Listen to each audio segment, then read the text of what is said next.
단위 농협에서 담보로 설정한 땅값보다 훨씬 높은 금액으로 대출을 해줬다가 여러 건의 부실 채권이 발생한 수상한 거래가 이루어졌지만 고스란히 조합원들만 피해를 떠안게 됐습니다.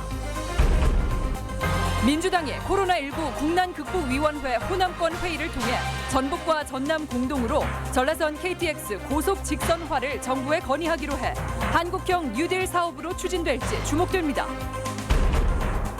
급속한 관광지 개발이 추진되고 있는 군산 선유도에서 멸종 위기종인 흰발 농개라는 바닷개 서식지가 파괴될 위기에 놓이자 이색적인 이주 작전이 펼쳐졌습니다.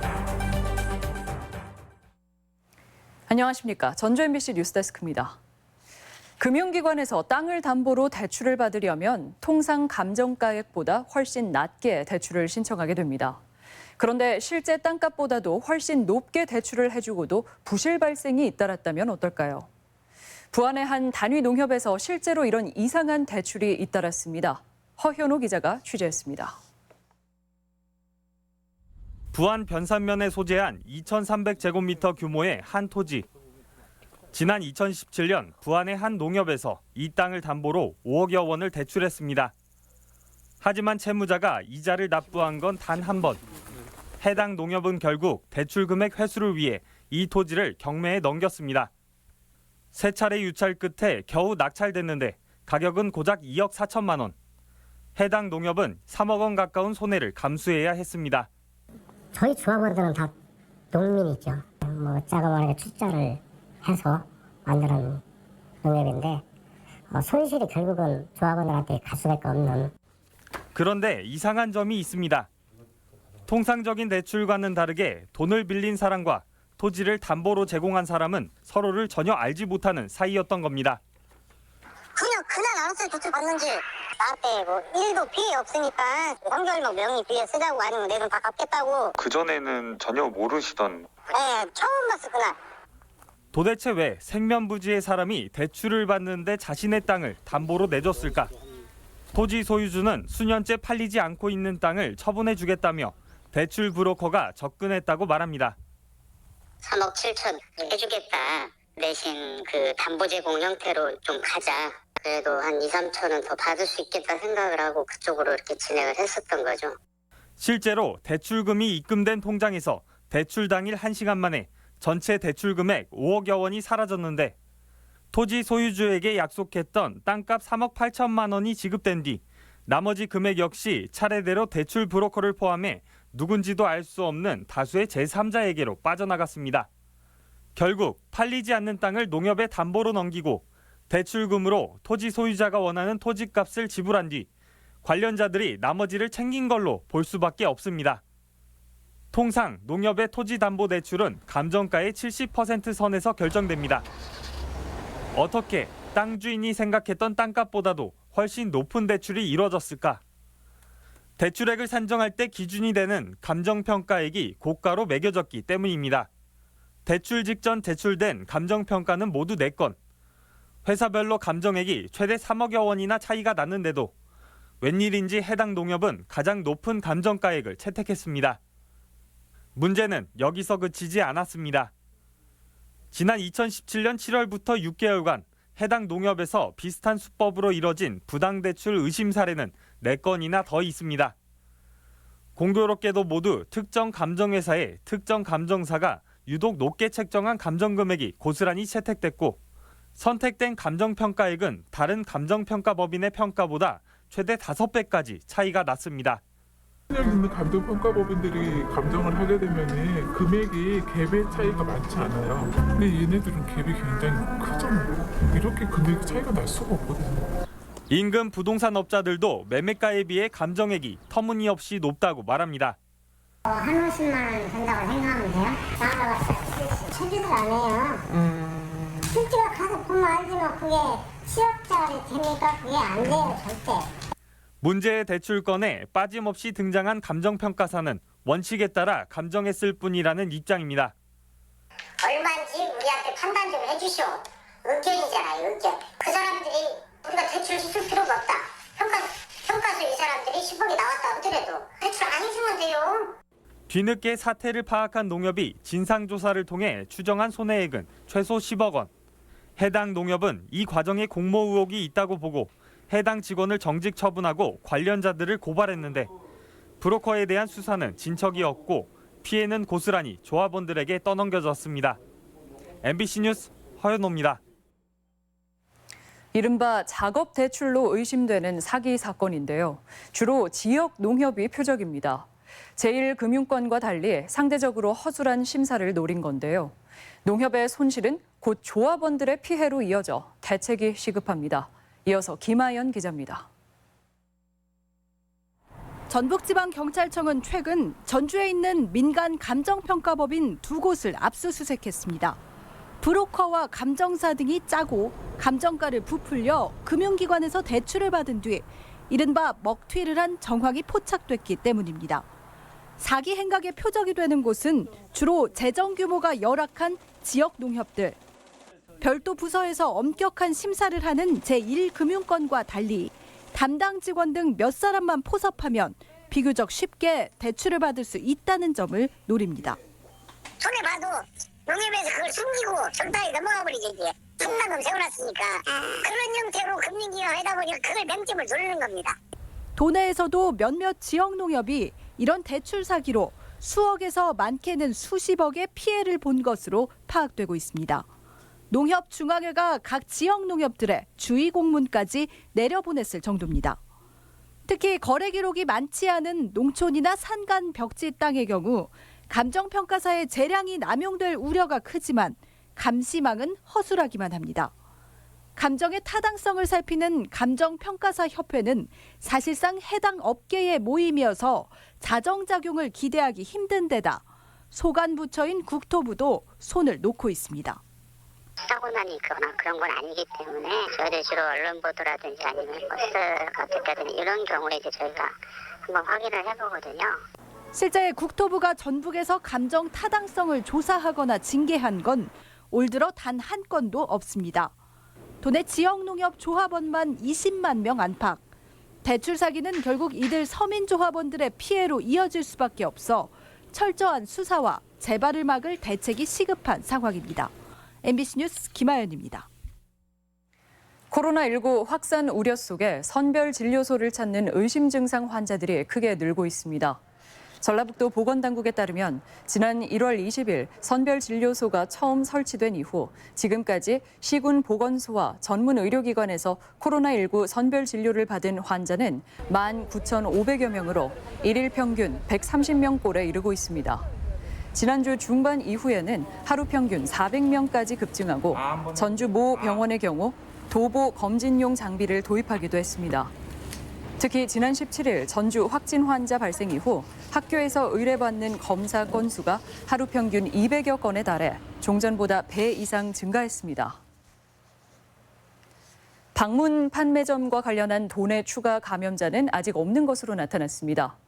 전라북도에 따르면 전주 효자동 방문 판매점과 관련해 도내에 거주하는 회원 14명과 아르바이트생 8명을 모두 조사한 결과 전환 음성으로 확인됐습니다. 이와 함께 익산과 삼례 등지에서 환자와 접촉이 우려되는 447명이 검사에 응했지만 모두 음성으로 확인돼 추가 감염자는 아직 없다고 밝혔습니다. 지난주 전주 팔복동의 폐차장 화재로 많은 분들이 가슴을 쓸어내려야 했죠. 특히 소화기 석대면 문제가 없다는 소방 규정은 황당하기까지 했습니다. 마치 화약고와도 같은 폐차장에 허술한 안전대책. 대형 사고로 이어질 수밖에 없습니다. 조수영 기자입니다. 층층이 쌓아 올린 폐차 더미가 숯더미로 변했습니다. 전주 팔복동의 한 폐차장에 지난주 굉음을 동반한 화마가 덮쳤는데 화재 원인은 여전히 미궁입니다. 용접을 한 것도 아니고 담배꽁초도 없고 여러 가지 좀 상황을 놓고 분석을 하고 있습니다.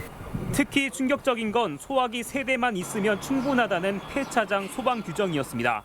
여기는 그 면적 그런 걸로 봤을 때 소화기 3대만 비치가 되면 소방 시설이 완비가 되는 그런 곳입니다. 폭발을 유발하는 인화성 물질이 넘쳐나는 폐차장에 소화기는 있으나 마나였습니다. 고층 건물을 세우듯 층층이 폐차량을 쌓아두는 현실과 달리 소방법에서는 소규모 시설이라는 이유로 바닥 면적 기준 200제곱미터에 소화기 한 대씩, 여기에 비상경보 설비만 설치하면 그만이었던 겁니다. 화재가 난 폐차장 부근에만 해도 무려 9군데의 시설이 있는데 소방 안전 기준은 다르지 않았습니다. 작은 불씨가 대형 사고로 이어질 수밖에 없는 게 현행법의 현실인 셈입니다. 안전 조치를 강구할 예정이고 또 5개 소화전이나 이런 부분들이 더 소방 시설을 강화할 부분이 있는 부분에 대해서는 소방청에 건의할 예정입니다. 폭발성 인화물질이 많은 폐차장의 특성을 감안하지 않는다면 법을 바꿔도 문제는 사라지지 않습니다. 뚜렷한 규정이 없어. 어떤 소화기를 가져야 되냐, 현재 있는 소화기냐, 분말 소화기냐 이런 거 가지고는 솔직히 진압하기가 힘들죠. 화재 등 각종 사고의 우려로 보험업계에서는 폐차장에 그 흔한 보험 가입도 받아주지 않고 있습니다. 그런데도 소방 법규만은 현실을 따라가지 못해 도심 속 최대 불안 요소로 떠오른 폐차장. 더 이상의 대형 참사를 막기 위한 대책 마련이 시급합니다. MBC 뉴스 조수영입니다. 전주 팔복동 폐차장 화재를 계기로 소방당국이 특별조사에 나섭니다. 소방본부는 다음 주까지 도내 폐차장 41곳을 대상으로 특별단속을 실시해 화재 안전에 필요한 준수사항이 이행되는지 불시 점검하고 관련 상담 서비스도 제공한다는 계획입니다. 지난 3년간 폐차장 화재는 모두 8건으로 대부분 화기를 취급하다 발생했습니다. 흰발 농개를 아시는지요? 명사십리, 기암괴석으로 유명한 군산 선유도에 서식하는 멸종위기종인데요. 급속한 관광지 개발로 서식지 파괴가 우려되면서 대규모 이주 작전이 펼쳐지고 있습니다. 송인호 기자입니다. 선유도 해수욕장 맞은편 갯벌. 옆으로만 갈 수 있는 개의 습성을 이용해서 그물을 치고 일정한 간격으로 함정을 만들어 흰발 농개를 다치지 않게 사로잡고 있습니다. 다 자란 수컷이라도 엄지손톱 크기에 집게가 유독 커서 주먹대장으로 불리는 흰발 농개는 멸종 위기종입니다. 한 마리씩 정성껏 포장해서 200여 미터 떨어진 새로운 집으로 이사를 갑니다. 적응하기 쉽도록 기존에 살던 집과 비슷한 환경을 만들기 위해서 구멍을 판 뒤 뚜껑까지 덮습니다. 포획하는 과정에서 스트레스 받아 있기 때문에 최대한 빨리 물을 안에서 서식 공간을 확보할 수 있도록 구멍을 뚫어주고 거기다가 삽입을 시킵니다. 이곳은 주차장과 녹지 등 대규모 관광 편의시설이 조성될 예정이었지만 3년 전에 갑자기 흰발 농개가 발견됐습니다. 새만금 방조제와 기후 변화로 생태계가 변하면서 지금은 60만 마리가 사는 최대 규모의 서식지로 바뀐 것입니다. 멸종 위기종 보호를 위해 군산시는 대규모 개발은 포기하고 도로만 개설하기로 했습니다. 도로 예정 구간에 살고 있는 흰발 농개 2만여 마리도 보호하기 위해서 대대적인 이주 작전에 나섰습니다. 흰발 농개하고 우리 사람이 같이 공존할 수 있도록 완충 공간을 좀 조성해주고 흰발 농개도 더 잘 살 수 있는 환경을 만들어주는 걸로. 군산시는 앞으로 2, 3주간 이주 작업을 계속한 뒤 새로운 서식지로 이사간 흰발 농개가 잘 적응하고 산란도 정상적으로 하는지 여부를 정밀 조사할 예정입니다. MBC 뉴스 송윤호입니다. 정읍시의회 의원 간 성추행 사건과 관련해 내부 윤리특위 구성을 무산시킨 민주당 의원들이 후반기 시의회 지도부 후보로 등록해 논란이 일고 있습니다. 정읍시의회에 따르면 지난 4월 윤리특위 구성안 부결을 주도한 민주당 의원 5명 전원이 후반기 의장단과 상임위원장단 경선 후보로 등록한 것으로 알려졌습니다. 이에 대해 전북여성단체연합 등 시민단체들은 민주당에 해당 의원들에 대한 책임 있는 조치를 요구했습니다. 전라북도 의회가 추진하는 교육문화회관 명칭 변경에 시민단체가 강하게 반발하고 나섰습니다. 익산시민사회연대는 도의회 교육위원회가 마한 교육문화회관을 비롯해 도내 6개 교육문화회관 명칭을 변경하려는 데 대해 천년고도 익산에 대한 역사적 폄훼라고 주장했습니다. 연대 측은 특히 명칭 변경과 그 후속 작업에 8억 원의 예산이 소요된다며 전면 백지화를 요구했습니다. 무늬만 고속철이란 말을 듣던 전라선 KTX의 고속화, 직선화가 이번에는 빠르게 추진될 수 있을까요? 민주당이 국난극복위원회 호남권 회의에서 지역의 최우선 과제로 전라선 개량을 건의하기로 해 귀추가 주목됩니다. 유룡 기자입니다. 브레이크 밟는 소리가 요란한 전라선 KTX 삼리역 부근. 선로가 거의 90도로 꺾이면서 탈선을 막기 위해 시속 80km까지 속도를 줄일 수밖에 없습니다. 이런 곳이 한두 곳이 아니다 보니 말만 고속철이라는 불만이 속출합니다. 정말 속도 이게 KTX인지 이거 분간도 못하겠고 저희들은 그냥 KTX 비둘기호라고 부르고 있어요. 지적이 잇따르자 정치권에서 전라선 KTX 고속화 직선화를 최우선 과제로 추진하기로 했습니다. 민주당이 개최한 코로나19 국난극복위원회 호남권 회의에서 전북과 전남이 공동으로 정부의 문제 해결을 건의하기로 했습니다.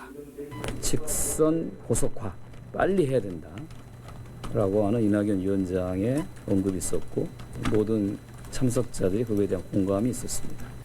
이낙연 위원장도 빠른 사업 추진을 시사해 내년 초 확정되는 제4차 국가철도망 구축 계획에 포함될 가능성이 높아지고 있습니다. 평균 시속 150km에 머무는 전라선 KTX가 속도를 높이면 승객 편의는 물론 한국형 뉴딜 사업으로 지역 경제에도 도움이 될 전망입니다. 2조 한 4천억 정도가 지금 들어갈 걸 예상하고 있거든요. 그게 좀 전에 국비로 집행이 되기 때문에 건설 경기 활성화도 많이 도움이 될 거라고 생각합니다.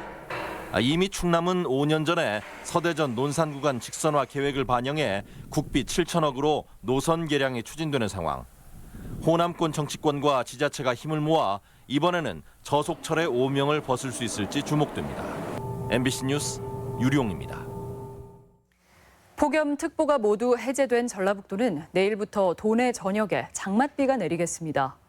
비는 내일 새벽 서해안 지역부터 시작돼 모레까지 10에서 50mm가량이 예상되며 돌풍과 천둥, 번개를 동반한 강한 비가 오는 곳도 있을 것으로 예상돼 주의가 필요합니다.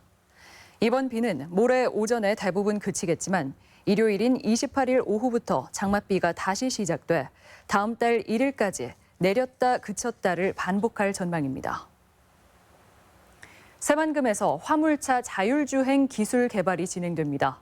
전라북도는 최근 산자부 주관의 새만금 지역 상용차 자율주행 테스트베드 구축 사업에 선정돼 국비 등 200억 원의 예산으로 새만금 방조제 하부 도로에 직선로 10km와 곡선로 1.5km의 시험 도로를 구축하기로 했습니다.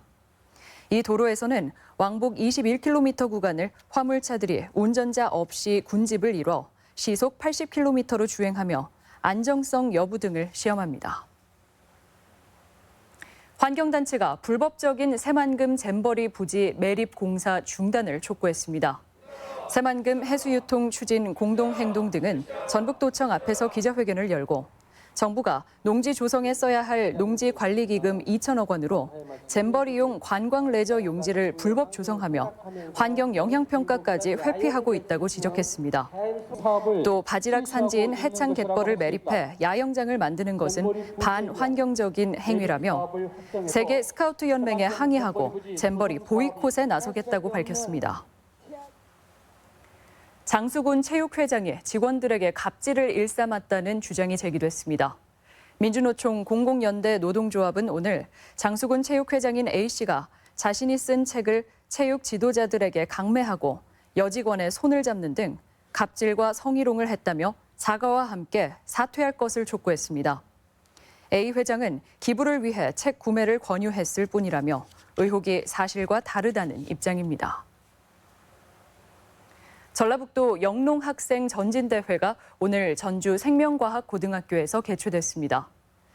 도교육청이 주최한 이번 대회는 농업으로 더 나은 미래를 주제로 도내 9개 농업계고 260여 명의 학생이 참가해 원예와 제과 제빵, 농기계 실습 등 5개 분야 21개 종목에서 지식과 기술 경연을 펼쳤습니다.